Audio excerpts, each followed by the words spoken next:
Muchas gracias y muy buenos días, tardes a todos que nos acompañan el día de hoy y gracias en primer lugar, pues por atender esta presentación y por interesarse por este gran tema que hoy tiene una importancia muy central ante la pandemia que enfrentamos en el mundo y en la región. Me voy a permitir compartir mi pantalla para hablarles justamente y presentarles a todos este panorama fiscal que se ha preparado por la CEPAL. Espero que lo puedan ver, solo confírmame por favor, Guido, si se está viendo. Se ve perfecto, Perfecto. la presentación en Muchas pantalla. gracias. Entonces, lo que quiero hacer es, bueno, en primer lugar, agradecer al equipo detrás de este esfuerzo, que sin duda es Daniel Titelman y todo el equipo de desarrollo económico de la CEPAL, y por supuesto a Mario Chimoli, nuestro secretario ejecutivo adjunto, que participó muy activamente, y a muchas otras divisiones que aportaron, sobre todo la División de Asuntos de Género, Ana Huesmes, porque este panorama incluye un capítulo precisamente de la perspectiva de género, lo cual es de gran importancia. Paso entonces a hablar del tema. En primer lugar, estamos ante un contexto muy complejo. No cabe duda que a pesar de que se habla y se dice y tenemos ya algunas ideas de cómo se va a comportar el crecimiento en 2021, no se va a lograr compensar la caída de 2020. Y por supuesto, este crecimiento de este año estará muy sujeto a fuertes incertidumbres por el acceso desigual a las vacunas y también por un proceso de vacunación que ha sido más complejo. Y por cierto, vamos a ver más adelante la propia eficacia, ¿no?, de las vacunas. Los gobiernos han hecho esfuerzos fiscales muy importantes, 4,6% del PIB en promedio han invertido los gobiernos, hay algunos que han invertido por encima del 10%, etcétera, y con ello han logrado mitigar algunos efectos sociales y productivos. La persistencia de la pandemia y la fragilidad del proceso de recuperación económica hacen necesaria la extensión de estas medidas fiscales durante 2021 y quizás incluso 2022, aunque estamos claros de que las capacidades para mantener estas políticas fiscales y monetarias expansivas son heterogéneas en la región. Se espera lento crecimiento en los próximos años, lo cual hará muy difícil la recuperación del empleo y hará difícil remontar la informalidad, que en la región asciende a más de 54% de los trabajadores, y revertir los aumentos de pobreza y pobreza extrema. Asimismo, vemos en este momento, estamos viviendo que se profundizan las desigualdades, que aquellos sectores tecnológicamente intensivos tienden a recuperarse más rápido en una región sobre todo caracterizada por baja productividad y con una gran fragmentación de protección social y acceso a la salud. Y por cierto, el impacto ha sido mayor en las mujeres, porque ahí las mujeres han sufrido una década de retroceso en su participación laboral. ¿Qué riesgos vemos respecto a la recuperación? Primero, que como se ha dicho incluso en las sesiones del Fondo y del Banco, va a ser una recuperación dispar, divergente y asincrónica, con grandes incertidumbres, como ya vimos, no solo acceso a vacuna, pero también su efectividad. ¿Cuánto dura la efectividad de la vacuna? El alto endeudamiento global, particularmente países de renta media, cuya deuda asciende a 96% del PIB, con excepción de China y de la India. Y en la región nuestra, más de la mitad de las economías tiene una clasificación crediticia de alto riesgo. Las calificadoras de riesgo, además, le han bajado la calificación a muchas de nuestras economías, lo que sumado a el riesgo o en cierta medida a la posibilidad de que aumenten las tasas de largo plazo, puede generar mayor volatilidad en los flujos financieros de la región, que vienen hacia la región, por supuesto, o que salen de la región.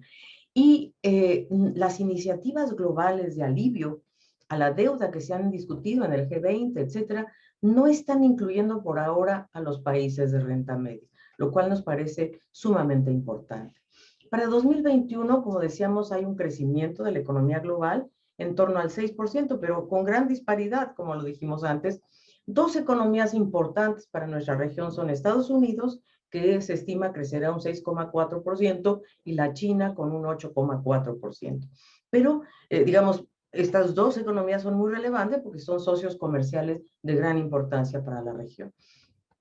En la región, vemos que sí, efectivamente 2021 puede tener un crecimiento positivo superior al 4%, pero no se remonta o no llegamos a recuperar los niveles de actividad que teníamos en 2019. Entonces, tuvimos esta caída en 2020 de 7,1% y esta tasa del 4 pues no nos hace recobrar al llegar a donde estábamos antes de la pandemia. Y sí, tendemos a crecer como lo hacíamos en la década anterior, 1,8, apenas en 2023 comenzaríamos a ver cierta recuperación, pero si crecemos en el ritmo que lo hacíamos en los últimos 6 años, 0,3%, nos demoraríamos incluso una década. La política fiscal durante 2020 fue muy importante, ¿verdad? Y vamos a ver primero los problemas que enfrenta la región, porque los déficits fiscales aumentaron como resultado de la caída de los ingresos públicos, ¿verdad? Menos actividad, menos ingresos, y también por el incremento del gasto público. El gasto público se incrementó un 24,7% de un 21,4%, y por cierto, claro, esto y los ingresos por su lado cayeron de 18,4 a 17,9, lo cual nos hace tener un déficit global de 6,9 y un déficit primario, ¿verdad? Que es de 4,2. Y por otro lado, y ahí lo vemos también un poco más desglosado por países, donde vemos el resultado primario del gobierno central desagregado en los países de América Latina. Aquí no estamos incluyendo en esta gráfica al Caribe. Vemos que la caída en la recaudación tributaria pues fue uno de los principales factores de esta contracción de los ingresos públicos, ¿verdad? Vemos que los ingresos tributarios cayeron 0,5% y los no tributarios no aumentaron. Y esto pues en realidad en toda la región tenemos este despliegue, esta variación interanual de los ingresos totales del gobierno central, y realmente vemos que casi todos los países, con algunas excepciones, tuvieron caídas muy importantes en sus ingresos totales. El déficit fiscal aumentó, como ya decíamos, bueno, esta gráfica la vimos, ¿verdad? Perdón, creo que estoy yendo al revés. Ahí está, ahora sí. La región también enfrentó un aumento de la deuda pública respecto al PIB. Y esto fue generalizado, reflejando mayor endeudamiento, pero por otro lado, la caída del PIB, que es el denominador por el cual se calcula este índice, ¿no? Deuda pública bruta respecto al PIB. Y aumentó 10,7 puntos porcentuales, llegando a 56,3%. Desagregando en los países, vemos que hay países en cuya deuda aumentó en forma muy importante. Argentina fue un caso, Brasil, etcétera. Pero como decíamos, esta combinación, por un lado de más endeudamiento, por otro lado la caída del PIB. Y vemos pues del promedio 56,3, la mayoría de los países están por encima del promedio, ¿verdad? Y este aumento de 10 puntos porcentuales, lo cual es para la región un tema. En el Caribe, la pandemia provocó que los niveles de deuda pública superaran el 100% del PIB en algunos países. Ahí nosotros hemos destacado la enorme vulnerabilidad que presenta el Caribe, no solamente por el alto endeudamiento, sino la vulnerabilidad frente a los desastres naturales. Y vemos que hay países cuyo resultado primario aquí se observa entre 2019 y 2020, pues tuvo caídas muy importantes, y por lo tanto ahí vemos que, digamos, y el aumento de la deuda pública bruta del gobierno central, muy importante a su vez. Vemos el caso de Barbados, no tenemos todos los países, pero la mayoría tuvieron problemas muy graves de aumento de la deuda y caída del PIB. Por supuesto, además el turismo en la región caribeña fue uno de los sectores más afectados. Aumentó también en el Caribe el peso del pago de los intereses sobre el PIB. Y esto al Caribe le afecta muchísimo, porque el pago de intereses tiene mucho que ver con justamente este déficit en el gasto, porque hay que pagar estos intereses, y como son países considerados de renta media y en algunos casos renta media alta, pero con calificación de riesgo también alta, pues esto hace que el pago de intereses sea muy alto para el Caribe y que afecta realmente sus finanzas públicas de manera muy extrema. La región presenta además mayor nivel de endeudamiento respecto a las economías en desarrollo, sin duda cabe, pero menor a las economías desarrolladas, ¿verdad?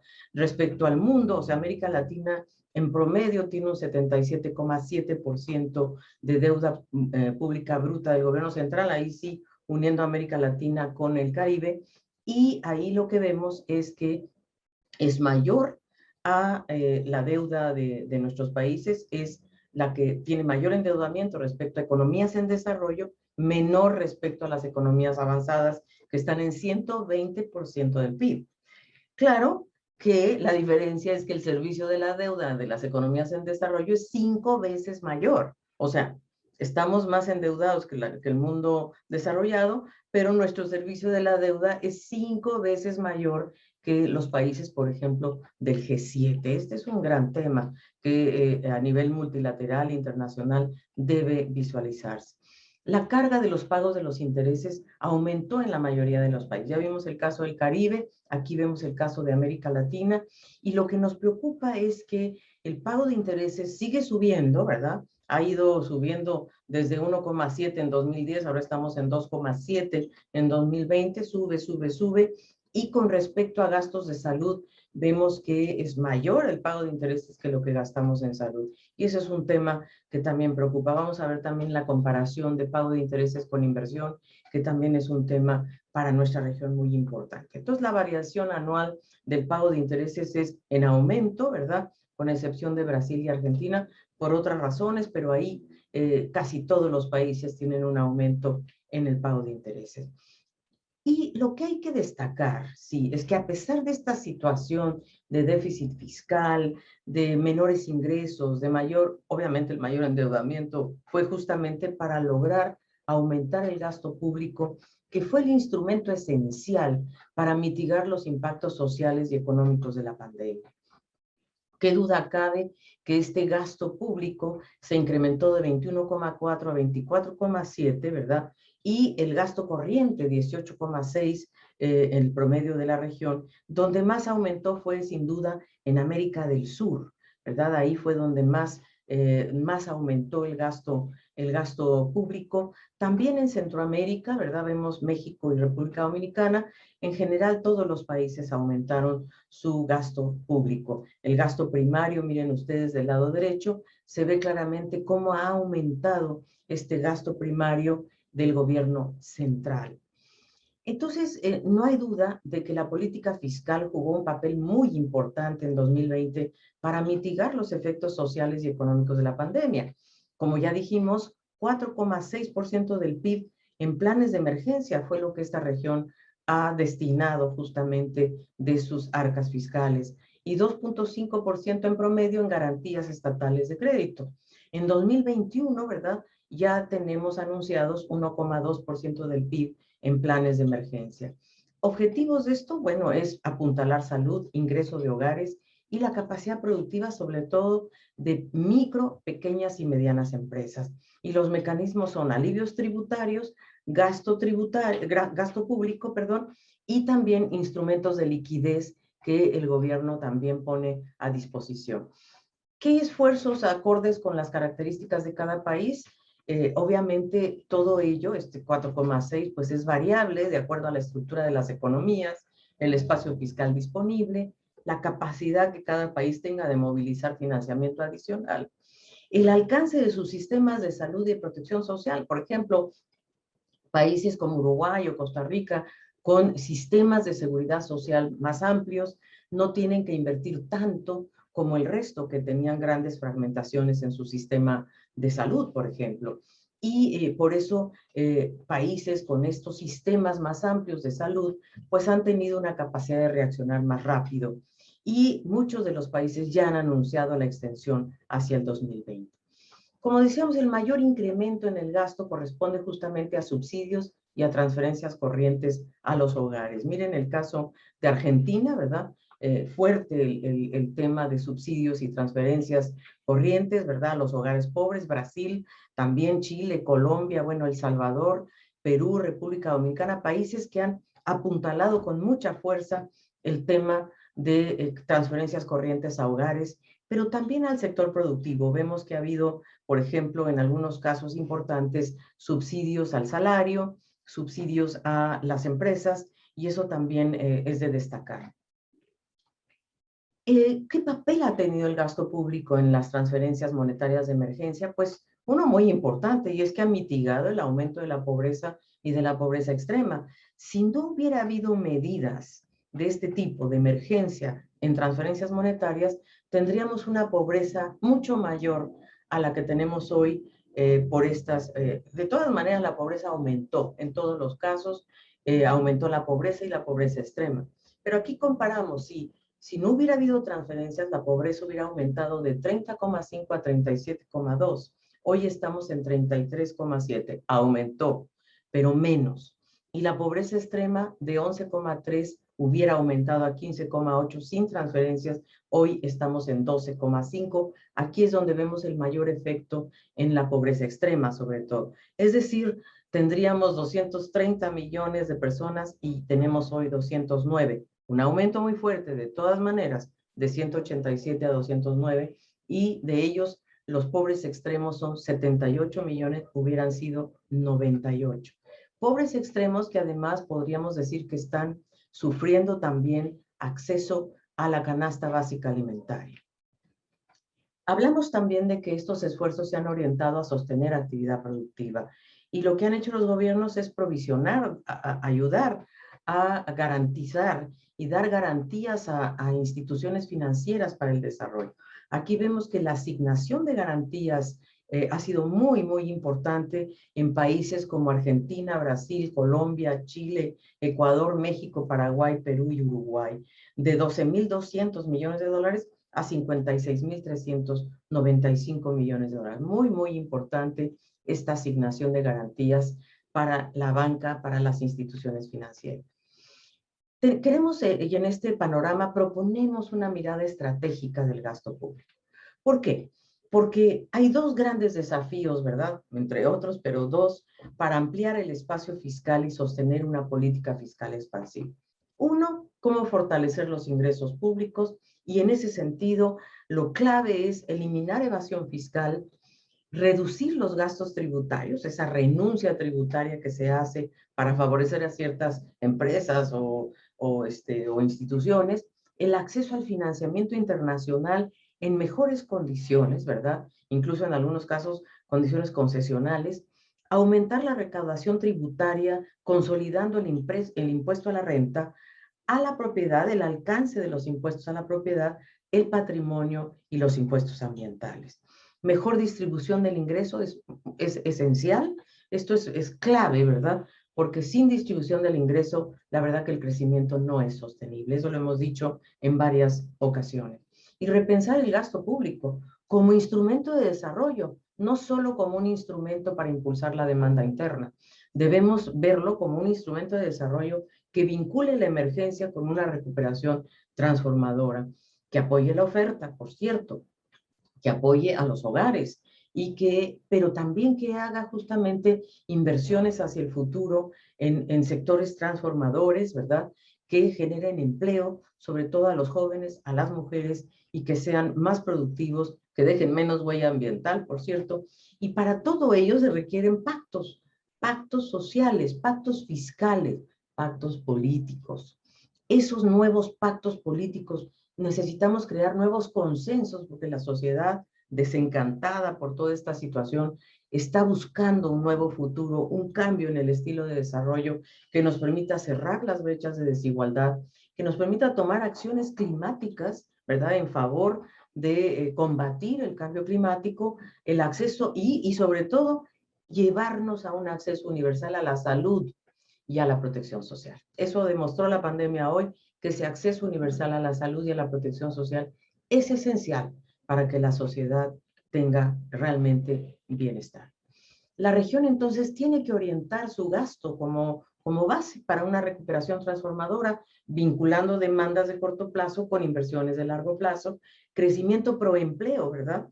Mirando con mucho cuidado el cambio tecnológico y la inclusión tecnológica, porque tenemos 46 millones de hogares no conectados en este momento en la región. Y la urgencia de invertir en el cuidado, en una sociedad del cuidado, una sociedad que cuida el ambiente, que cuida a los adultos mayores, que cuida a los niños, Y en ese sentido, las mujeres juegan un papel muy importante, por eso nosotros hablamos de una sociedad del cuidado.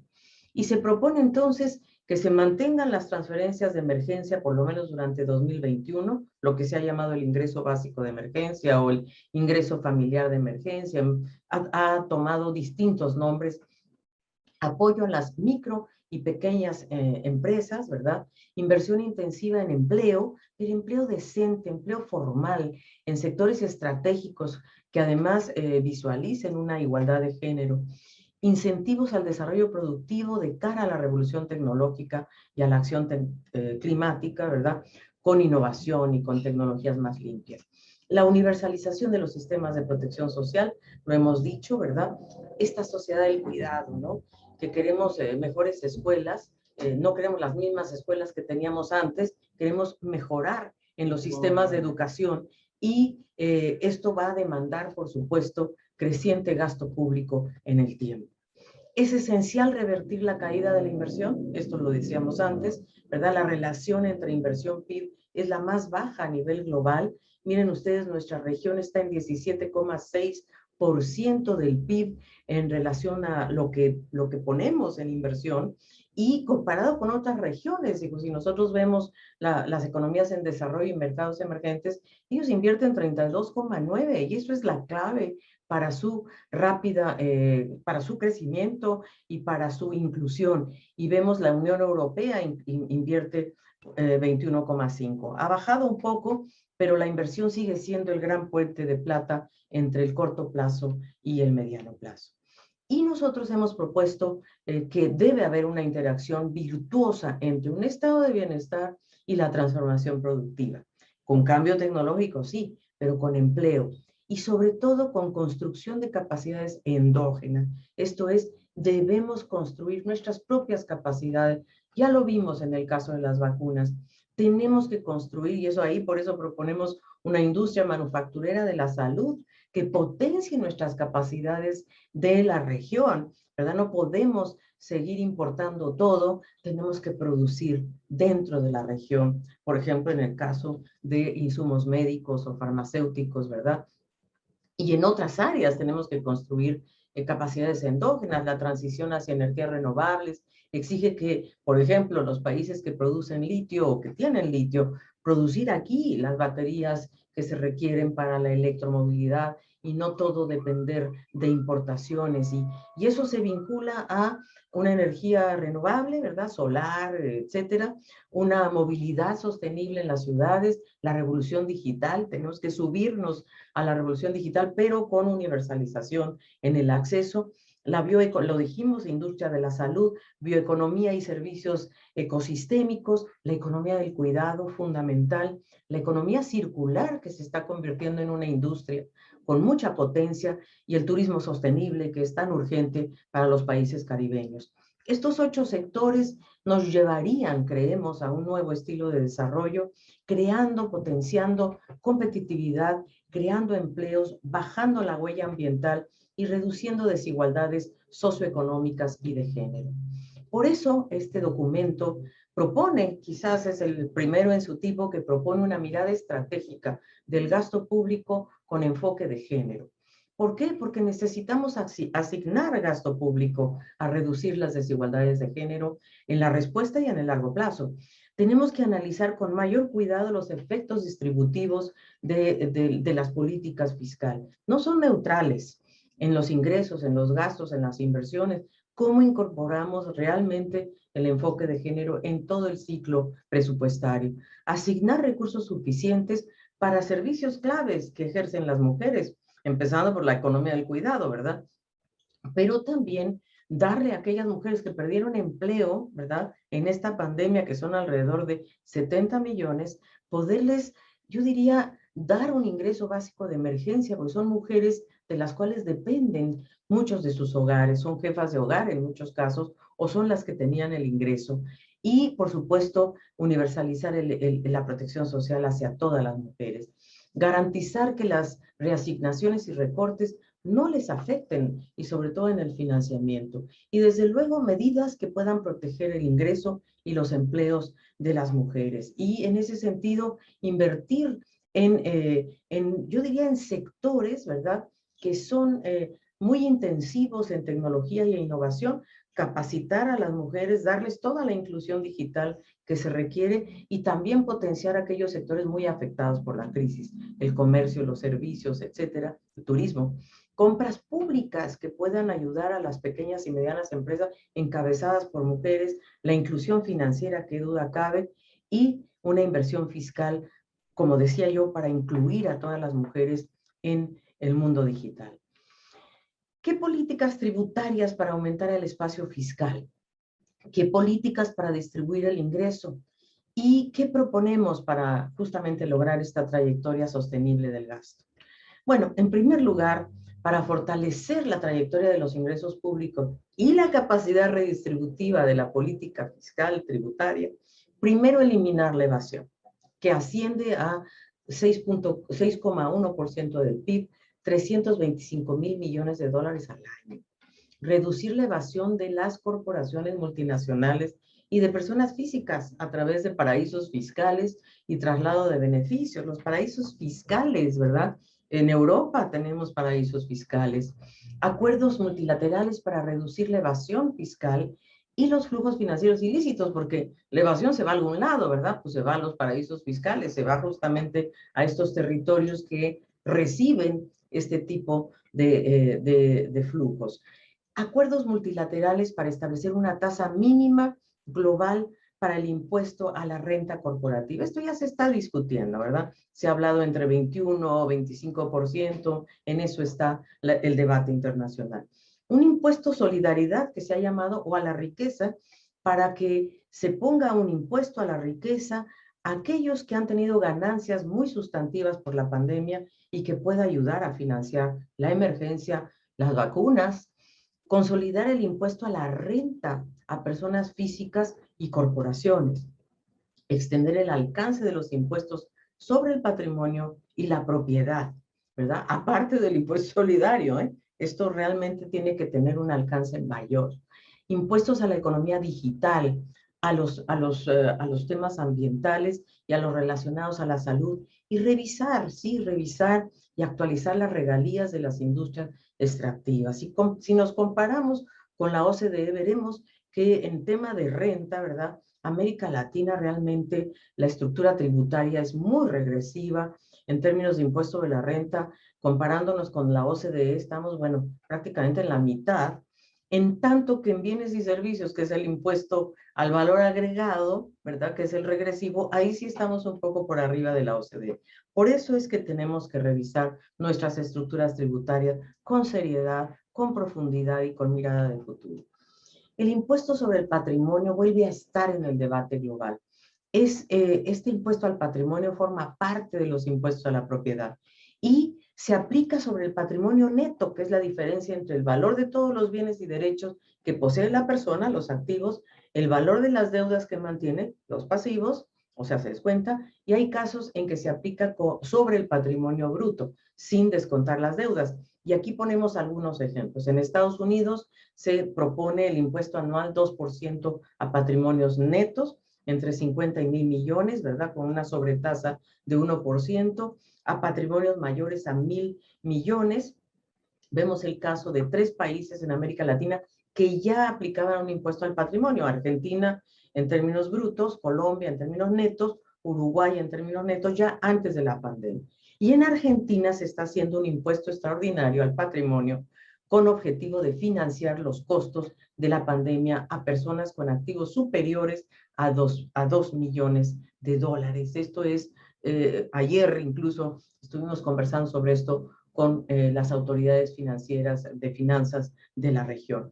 Bolivia, un impuesto recurrente a las grandes fortunas, ¿verdad?, para gravar a personas naturales con patrimonios superiores a 4,4 millones de dólares. Y Chile, que está discutiendo un proyecto de impuesto por una sola vez a patrimonios superiores a 22 millones de dólares para financiar los costos de la pandemia. Y esto, pues eso es valorar el alcance de los impuestos de la propiedad y el patrimonio, y hacerlo justamente en un contexto de bajo ingreso tributario, de baja progresividad y de creciente desigualdad. Así es que eso lo proponemos seriamente.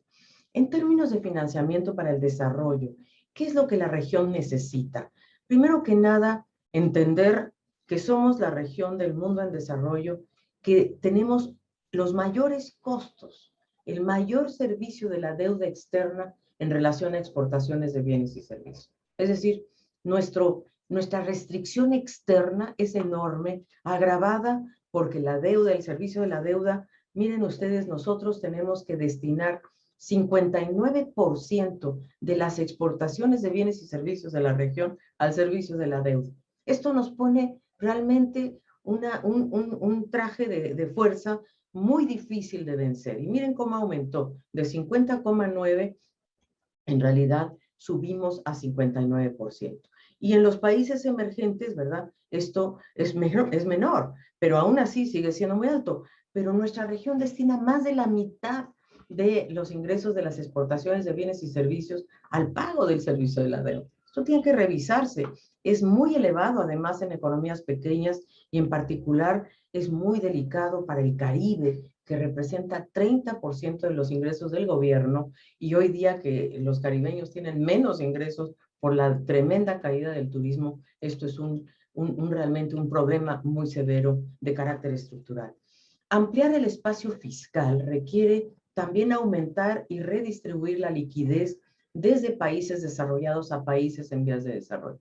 Una forma es esta emisión masiva de derechos especiales de giro que se está debatiendo y que está cerca de ser acordada, ¿verdad? Por 650,000, equivalente a millones de dólares, y también debe complementarse con la reasignación de los derechos especiales de giro que no están siendo utilizados por las economías que los tienen, que tienen un superávit de derechos especiales de giro, pero hay que hacerlo bajo nuevos criterios y nuevos mecanismos, porque no hay, digamos, debe haber mayor equidad en esta distribución, porque generalmente se va nuevamente a los países más ricos. Y en cierta medida proponemos incluso la creación de un fondo fiduciario. Los derechos especiales de giro, además, tienen una serie de ventajas sobre otras facilidades de crédito y líneas de financiamiento del Fondo Monetario. Son un derecho imprescriptible y automático de todos los países miembros del Fondo Monetario Internacional. Los derechos especiales de giro no son crédito, no generan deuda, no conllevan condicionalidad y generan una tasa de interés muy por debajo de la tasa del mercado, el uso de los derechos especiales de giro. O sea, es una forma de financiamiento, ¿verdad?, más barata, porque tiene menores recargos asociados a la duración y al monto. Y lo comparamos con otros programas del fondo, ¿verdad? Por ejemplo, las líneas de crédito flexible o el nivel de ingreso o del nivel de ingreso de los países, el Poverty Reduction and Growth Trust Fund, que se aplica a los países de ingreso bajo, las facilidades de financiamiento, incluso las líneas de emergencia que se han utilizado como la línea de crédito rápido, que llevan generación de deuda. Y todos los programas del Fondo Monetario no asociados a la pandemia tienen condicionalidades muy complicadas, con costos sociales muy significativos. Los programas tradicionales del fondo, como la facilidad de extensión del fondo, aplican recargos muy significativos a ciertos países. Nosotros estamos analizando estos recargos, por ejemplo, que afectan al 30% de los países. Argentina es un caso, Ecuador es otro caso, Barbados es otro caso, que tienen programas con el fondo. Y hay que decirlo, el financiamiento del fondo, el 50% del financiamiento total del fondo, proviene de estos recargos que afectan a los países altamente endeudados. La emisión de derechos especiales de giro fortalecería la posición externa de los países, qué duda cabe, disminuye su riesgo y puede liberar recursos para los objetivos de desarrollo sostenible. Porque los países, como decíamos, no tienen que incurrir en costos adicionales para que sí lo tienen, la acumulación de reservas internacionales. Las reservas, como sabemos, es el principal mecanismo para hacerle frente a los choques externos. Y una nueva emisión de derechos especiales de giro beneficiaría sobre todo a las economías pequeñas.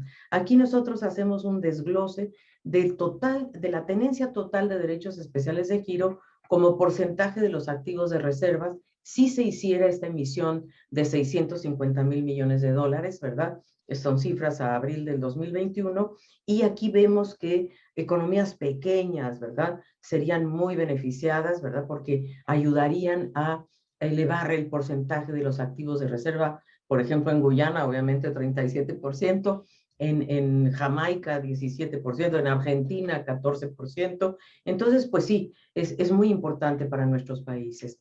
Y pero una nueva emisión debe complementarse con otros mecanismos, ¿verdad? De reasignación. Por ejemplo, un fondo fiduciario que podría ser muy importante para que los países que tengan estos derechos sin utilizar, recién emitidos, ¿verdad? Pudieran destinarlos voluntariamente o temporalmente, ¿verdad?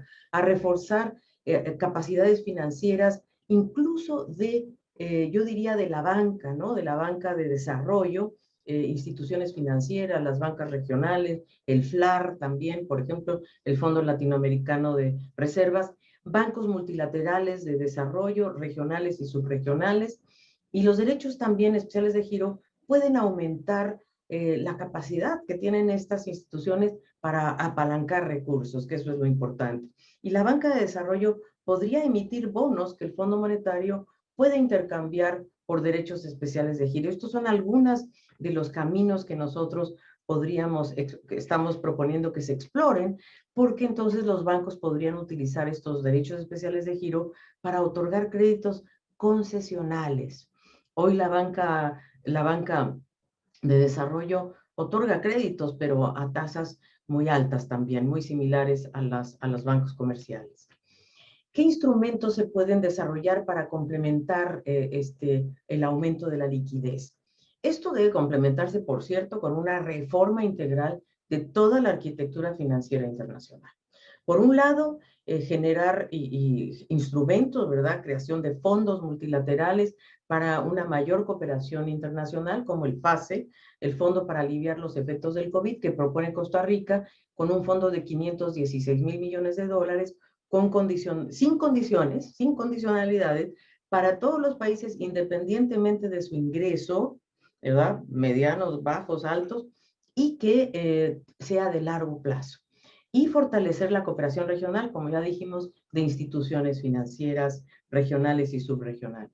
La reforma de la arquitectura de la deuda multilateral es muy importante. Se requiere un mecanismo multilateral de reestructuración de la deuda que traiga a la mesa a los acreedores y a los inversionistas privados, que se incluyan cláusulas de acción colectiva. Esto es muy importante porque lo que le pasó a Argentina con los fondos buitres fue precisamente porque no había cláusulas de acción colectiva que faciliten y que hagan que cuando hay ciertos acuerdos con los grandes acreedores puedan incluirse todos los demás, cláusulas de acción colectiva. Incorporar el apoyo de las instituciones financieras internacionales, lo cual le daría credibilidad a esta renegociación de la deuda, evitar la fragmentación y soluciones disímiles que genera mayor incertidumbre, y esto podría generar certezas, legitimidad, y hay que incluir un debate sobre el rol de las agencias calificadoras de riesgo y sus metodologías. Y desde luego, instrumentos innovadores para aumentar la capacidad de reembolso de la deuda, evitar el endeudamiento excesivo. Instrumentos innovadores como, por ejemplo, hemos puesto aquí algunos casos, ¿verdad? Las cláusulas de huracanes que se usaron en el caso de la renegociación de deuda de Grenada, que fueron muy eficaces, o también bonos vinculados al ingreso nacional que permiten acompañar los ciclos económicos y los altibajos del ciclo económico que ponen en riesgo la capacidad de repago de las deudas. Y los bonos de los Objetivos de Desarrollo Sostenible, países que ya han explorado esto. Como vemos ahora, aquí hay algunas emisiones que han hecho países en bonos sociales, verdes o relacionados con el desarrollo sostenible. Ecuador lo hizo en un bono social soberano de 400 millones de dólares para financiar este programa Casa para Todos. Guatemala por 1.200 millones de dólares que se utilizó como un bono social para el COVID. Chile con un bono verde de 1.650 millones, ¿verdad? Y otras operaciones en euros. Y todo esto pues para financiar también, y un bono social, por cierto, de 2.111 millones para financiar el apoyo a los hogares, a la educación, a la salud. México, que emitió un bono soberano sustentable vinculado a los Objetivos de Desarrollo Sostenible por 750 millones de euros, un instrumento muy innovador que se está evaluando en otros países para financiar educación, salud, acceso al agua, desarrollo de energía e infraestructura social. En suma, 5 mensajes. Primero, visualizar el gasto público como instrumento de desarrollo, vinculando emergencia con la reactivación. En la emergencia, ni hablar, financiar las transferencias y los ingresos de emergencia y apoyar a los sectores productivos. Y a mediano plazo, tenemos que tener la mira en la universalización de la protección social. Segundo, mecanismos multilaterales de negociación y renegociación de la deuda, sobre todo para países de renta media, que complementen liquidez con iniciativas e instrumentos innovadores. Tercero, impuestos a la solidaridad y a la riqueza, sobre todo a quienes han obtenido grandes ganancias en esta época de pandemia y que nos ayuden a financiar la emergencia. Pero también que hay algunos que permanezcan en el tiempo, sobre todo los impuestos a la propiedad. Trayectoria sostenible de gasto público. Ahí, ¿cómo logramos eliminar la evasión, la ilusión, replantear los gastos tributarios, consolidar impuestos directos a la renta, a la propiedad, al patrimonio, impuestos verdes, a la economía digital y a las regalías de las industrias extractivas, revisarlas, ¿verdad? Actualizarlas. Y por último, pactos fiscales, políticos, que contribuyan de manera sinérgica al crecimiento, con inversiones, a la acción climática, con empleo formal, y que asigne recursos a la economía del cuidado y a la inclusión de género.